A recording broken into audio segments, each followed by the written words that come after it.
know what happened to me when we in dialogue with Jewish intellectuals? Not often, but it happens those who are very pro-Israeli now. Pro-Israeli in the sense of the present Netanyahu government. When Yes. you ask them a simple question, why do you think this land is yours? And by this land, I mean from the river to the sea, as they say, all of it.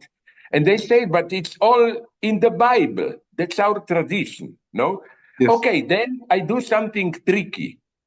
Like if the conversation goes on 10 minutes later or more, I ask them, by the way, do you believe in God? And the answer I get almost always is no, of course not. I'm an atheist. Yeah, Unless they atheist. think God gave them Yeah, that yeah. land. With regard to what goes on now in Israel. By Israel, I don't mean all people there, I mean with the Zionists. Yes.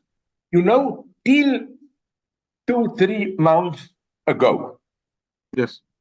you mentioned Amaleks, you know, or Canaanites, however you call them, the Yes. people whom the Jews ethnically cleansed. It was in the Bible, yes. It was considered already anti-Semitic. You shouldn't talk about this. It's another historical situation. Of course it is. My answer is, sorry, I'll put this down. My answer is, of course it is, and I'm not blaming specifically the Jews, because everybody was doing this at that time. Yeah. But you cannot apply that reasoning to today. So again, now I come to the paradox. You know, if you mention this, but how did you get the land of Israel? Wasn't it an ethnic slaughter, a genocide, as we call it today? Yes. It was considered unfair. But now Israeli top politicians are explicitly referring to Amalek and drawing a parallel. In some interview a couple of weeks ago, Netanyahu said, I think it was a speech to some soldiers, remember, you are fighting Amalek today. Yes. The same struggle goes on for thousands of years, which is in itself a call for genocide. Yeah. Because Amalek, we know what happened to them. And the idea is clear, we should do the same thing today. So isn't it horrible that something for which Zionists, about which something Zionists were ashamed, let's not talk about that, blah, blah, now proudly, publicly mentioning it. Yes, I condemn Hamas for that senseless killing and so on. But what is now Israel doing, especially in Gaza, but don't forget the West Bank. If we are now all fascinated by Gaza, but my God, the true horror happened, I think, on the West Bank. And why? You know, this systematic pressure of Palestinians. And the most horrible thing is that from the standpoint of an ordinary peaceful Palestinian, there is no authority to which you can refer. Like a settler attacks you and you call the police or the military. They basically even help the settlers. Let me be, and I make this point in my premise is how the hardliners in Hamas and the hardliners in Israeli government are really in some perverted sense coordinating their activity, doing what the other wants. For example, already incidentally, there are even some suspicious details at this level. For example, it's now clear that Israel was around 2 weeks before the Hamas attack. Israel was informed about it by Egyptians, by United States, Yes. and Yes. by its own secret services. Yeah. Even more of a mystery. It is now made clear that Israel had a division there in southern Israel, close to Gaza, the whole division of soldiers. And again, 2 or 3 weeks before, they moved this division to the West Bank. I like your expression. It's not, I don't believe in subjective conspiracy theories. I always ask Jewish colleagues with whom I debate, and they tell me, but why do you mention only Ben Gvir, Smotrich? They are a minority. Yes, but they, if you look at what Israeli army is doing, Yeah. and if you look for an explanation or justification, you find it with them. Now, my next pessimist conclusion. This is the level of conspiracy theory to which I am nonetheless ready to go. Yes. It's not just that Israel supported Hamas to prevent the two-state solution, as we have public statements from Smotrich, from Netanyahu, and so on, where Yes. they clearly said, we need Hamas, mentality of a fundamentalist messianic state. They, yeah, you know what you remember Hannah Ashravi. Hannah Ashravi said, don't always tell me this story about how you are open, democratic, we are fundamentalists. No, soon you will be even openly, she predicted this over 10, 15 years ago. Soon you will be more fundamentalist than we are. Today, Israel is a model of a new aggressive fundamentalist state. And, you know, people tell me, but Israel had to defend itself. Okay, up to a point, but let me add something. Here is my pessimism. Israel didn't need Hamas only to keep the Palestinians divided.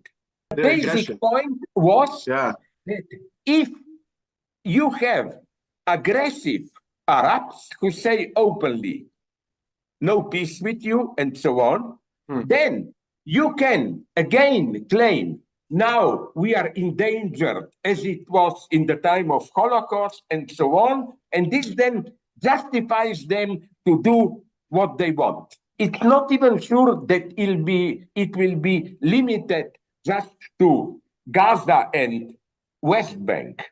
Yes. It may reach also a little bit of Syria, southern Lebanon, or whatever. Israel wants now Palestinians as radicalized as possible. I'm not saying it was ever true peace and understanding. Settlers were always then annoying. There was apartheid. But let me put in a way that will annoy some of my Palestinian friends. I'm not saying this apartheid was tolerable, but it was more peaceful with how should I call it? It was more a bureaucratic occupation, you know. Yes, like yes. they on the West Bank, it wasn't so much direct violence. In the interest of Israel, like some friend told me, but listen, now according to some data, 70% of the people on the West Bank have now sympathies with Hamas. I said, but what other options do they have? The condition of peace is that Palestinians are allowed to organize, Palestinians under Israeli control, as an authentic political movement. The first thing, which I think still is crucial, is that you know what happens really in Gaza. Do you know, if you were in the West, what the term means, but in your part of the world, it should also be going on, what they call gentrification. How does gentrification proceed? I know when I was in New York, on the Lower East Side, Yes. area around so-called Tompkins Square was gentrified. How? They first cleared the area around so that all the, under quotation marks, evil, drugs, violence, and so on, was concentrated in that park only. They tolerated it there. And then Yes. all of a sudden, they attacked the park itself. I think this is what was happening in Gaza. They concentrated there all the Palestinian refugees and so on. Most people in Gaza are not from Gaza. Of course. They are refugees.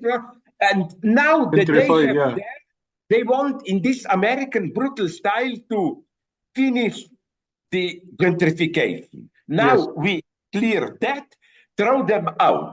It's clear how something that was at first denied, that they want to clear Gaza of Arabs, now they are openly stating it. You know, all those cynical calls that they should go to Sinai, then they should move them all around the world, and so on and so on, which sounds to me so cynical because, you know, what they were doing history in Europe to the Jews, they are now doing it. And you know what I find especially cynical?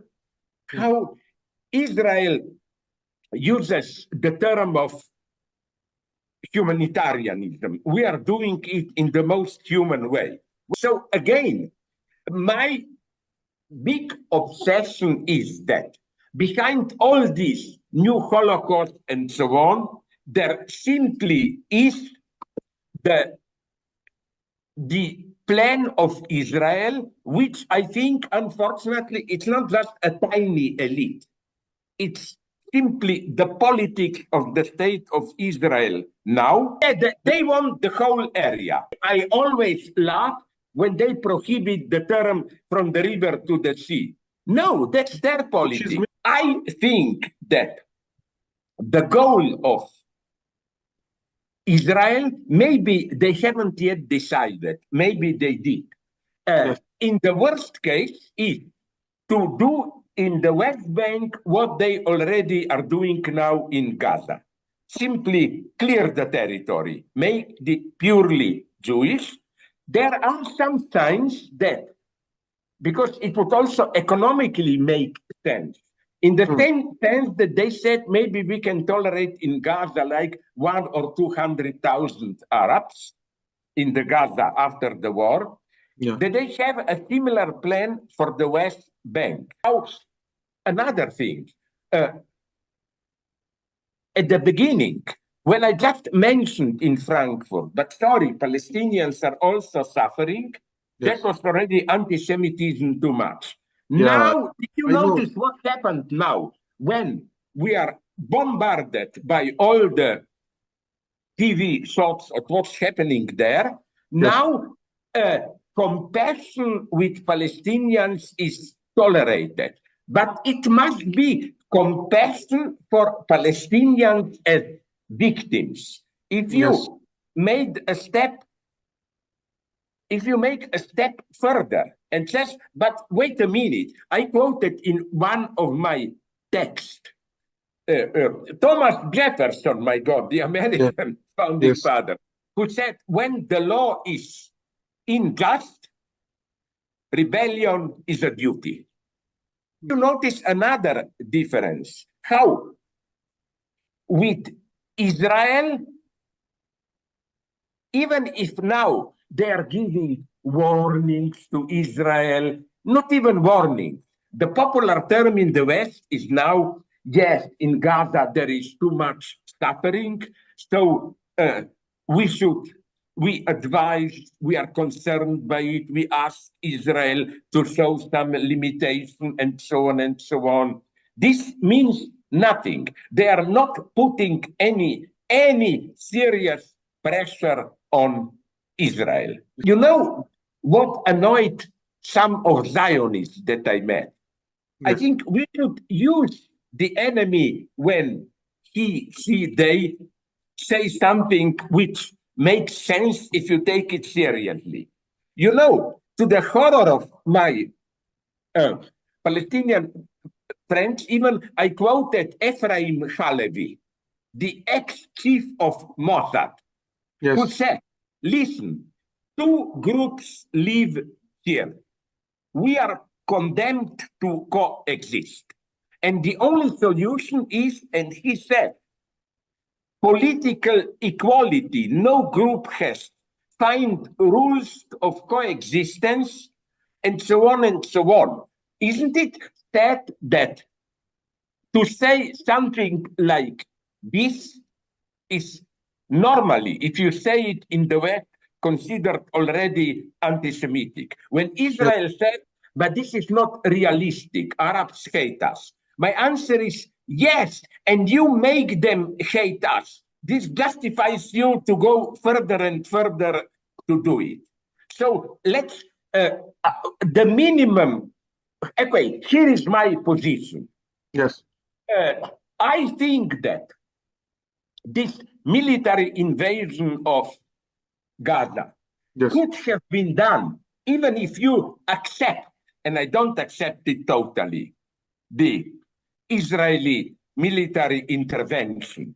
But Yes. the way they did it, it was as if they are making fun of it. You know when they are most horrible, Israelis, when they use the word humanitarian. You remember, for humanitarian reasons, Yes. they sent to via iPhones the QR code Gaza divided into 600 parts and then move here, move there. This was a bad joke. Then, Yes. can you imagine? It's so easy to imagine.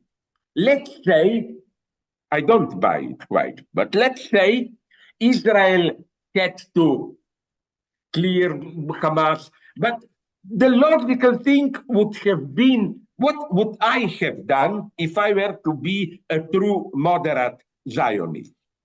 I would have said, it's only Hamas, fanatical members. Then Yes. I would have said, let's stand together with the army, thousands, tens of thousands of international observers, food help, doctors, and so on. You know where I saw what is happening. You remember that horror when they cut Gaza into two, and first they even said in 24 hours, all of them should move down.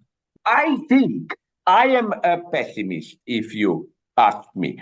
I wonder if you will agree. First, I ask myself, are Israelis rational? Rational in the sense of they all the time warn about new anti-Semitism. But Yes. by doing what they are doing now, people in the third world, all around the world, and also in the West, bombarded with images from Gaza, aren't they doing the worst thing imaginable to Yeah. really give birth to new anti-Semitism? Because Israelis are, let's say, and neither is Hamas, not stupid, why are they doing it? I think they want literally to provoke anti-Semitism, new wave, to again being able to play the victim. You see new Holocaust, and it's a long shot, but I cannot imagine why is Israel doing what it is doing. Don't you agree that the basic aim is to create what they see as a safe, large, expanded Israel. Yes. Israel from the river to the sea. They knew that if Palestinians also on the West Bank are not more radicalized, Yes. it is difficult to go on with settlers' violence and so on and so on. They want the Palestinians more radicalized. So now, if I may conclude with another thing which may shock you, Yes. what makes me even more sad Yes. is how Ukraine and I was totally on the Ukrainian side. Yeah, I But know. Ukraine is now playing the game. We are like Israel, small, endangered, placed by a superpower. Yeah, I yes, think exactly the opposite. Palestinians are Ukraine, yes, attacked by a. Don't be seduced by this Israel is small. Israel is the military superpower. What you are saying, yeah. what I see in the background is this, which really makes me worry. Because of this fake, it's not fake, they were guilty of Holocaust, but they Yes, are doing, especially Germany, but Western Europe in general, also yes, something extremely unethical. Okay, we in Europe, not you, did something horrible to the Jews. And now what we are saying to Israel is, we did a crime, mega crime to you, yeah, and to this is why to yes, assuage our guilt, we will tolerate you doing your own crimes then. I think yeah, I put it in these pathetic terms. This is not even a true friendship with Israel. A true friend has to be severe when you are making mistakes. A yes, true friend of Israel today should yes, say at least what, my God, the ex-boss of Mossad says. Here are two groups of people condemned to live with each other. If both are not politically free, there will never be peace. yes, Israel really never wanted, not even the two-state solution, not even authentic peace. Israel, the only way to explain what they are doing is they all the time, for decades, not just with present government, yes, they wanted a big Israel. That's yes, why they didn't already annex. Some friends are telling me, but if Israel wanted big Israel, well, why didn't they simply annex West Bank? Because West Bank is over 2 million Palestinians. Simply annexing it would have meant giving them, because today in our pseudo-democratic atmosphere, you have to have general elections, blah, blah. yes, yes, So they would have to give them the rights to vote. Now, with this war, they found a solution. If you demonize Palestinians as such, if yeah, you claim, because this is now what Israeli radicals are already claiming, and this is the actual politics of Israel. It's not there are moderate Palestinians and then there is Hamas. No, they claim they are all more or less sympathetic to Hamas, which yeah. means we have to treat them the way we treat them. Eat hammer. How this split was there already before Israel became a state, when they were still fighting for it in 45, 46.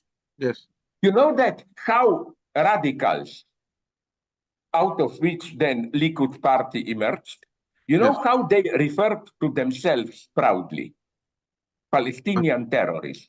In Oh, 46, literally, they used this term. yes, 46 in New York Times, yes, Jewish intellectuals, yes, Einstein, Hannah Arendt, and so on, yes, published a paid full cover text, public declaration, warning against this.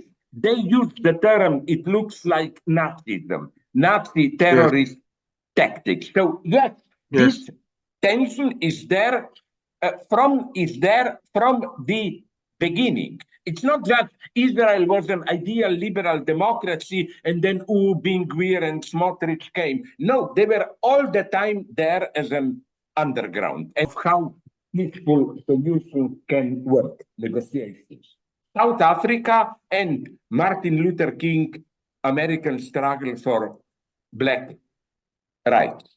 But yes, in both cases, I wrote about this somewhere, it worked only because there was a pressure of violence Yes, behind. of course. African National Congress, Mandela succeeded, although ultimately now it's a political catastrophe, because it was clear that there was also a much more radical wing there, which threatened violence.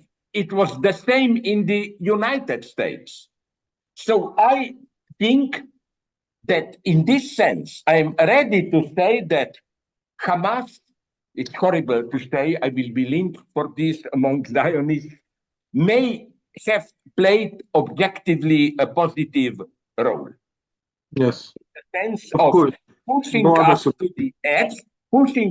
the edge, where, and that's my only hope, where we will be so much down at the bottom that the point will not even be who win, but this cannot go on. It's total despair.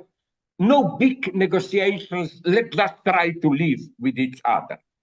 I think only a zero level total despair on both sides can resolve, cannot resolve, can somehow, it's not a big resolution. It's simply, sorry, it's madness, this cannot go on. The main move should come here from Israel. What I always repeat, put yourself into the head, of a West Bank Palestinians. What hope does he have?